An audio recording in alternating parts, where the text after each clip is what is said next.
ये ढिंकी ना कांदुच कौन कौन लगी एत लो तो आखिर बोल तू जानी परिबुन मु काई कोन पे कांदुछि कौन टे कौन है तुम केबळे पियाज पे कांदुछि एते सारा पियाज काट सैलै आखिर Oh my god. कौन है मु ये पियाज नहीं काटले ही कांदे जा कष्ट हुए देखा जे पछरे एत पियाज काटिया रस आज कौन स्पेशल किसी आज जेतु संडे अछि मो घरे अछि भाबिली चिकन कषा टिके ता संग को भात संडे स्पेशल हां हो चल ସତରେ ଏ ସମୟ ତ ସେମିତି ଚାଲିଥିବ କିନ୍ତୁ ସ୍ୱାର୍ଥ ଥିଲେ ମଣିଷ ପାଖକୁ ଆସେ ଆଉ ସ୍ୱାର୍ଥ ସରିଗଲେ ଦୂରେଇ ଯାଏ। କ'ଣ ମୁଁ ଠିକ୍ କହିଲି ନା ଆପଣମାନେ କୁହନ୍ତୁ। ତ ସେମିତି ଆମ ରୋଷେଇବାସ ଚାଲିଥିଲା। ରୋଷେଇ ତ ଏ ଚିକେନ୍ ମୋ ଝିଆରୀ ରାନ୍ଧୁଛି। ସେ ବହୁତ ଟେଷ୍ଟି ଚିକେନ୍ ଆଣିଥିଲା।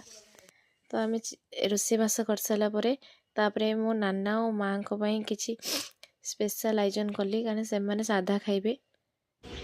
जेहेतु नाना और बो नॉनवेज खाइबेनी मु तांग में टमाटर भाजी देबी और बैगन टिके भाजी देले से खाइबे डाली करिछि मते तो इत्ते जोर ठंडा हे जी मु कंठ आपण माने जानि करथिबे बहुत जोर से ठंडा हे जी आमे पूरा पुओ भी ठंडा हे जी मां को समस्त ठंडा एबे ठंडा सीजन जो चली गरम और ठंडा मिक्स हे की हमन को ठंडा छाड़ीबार नै बैगन सब काटी देली ताकू से भाजी देबी और टमाटर भाजी देबी बो खाया पे बोऊଙ୍କୁ ନାନାଙ୍କୁ ଖାଇବାକୁ ଦେଇଥିଲି।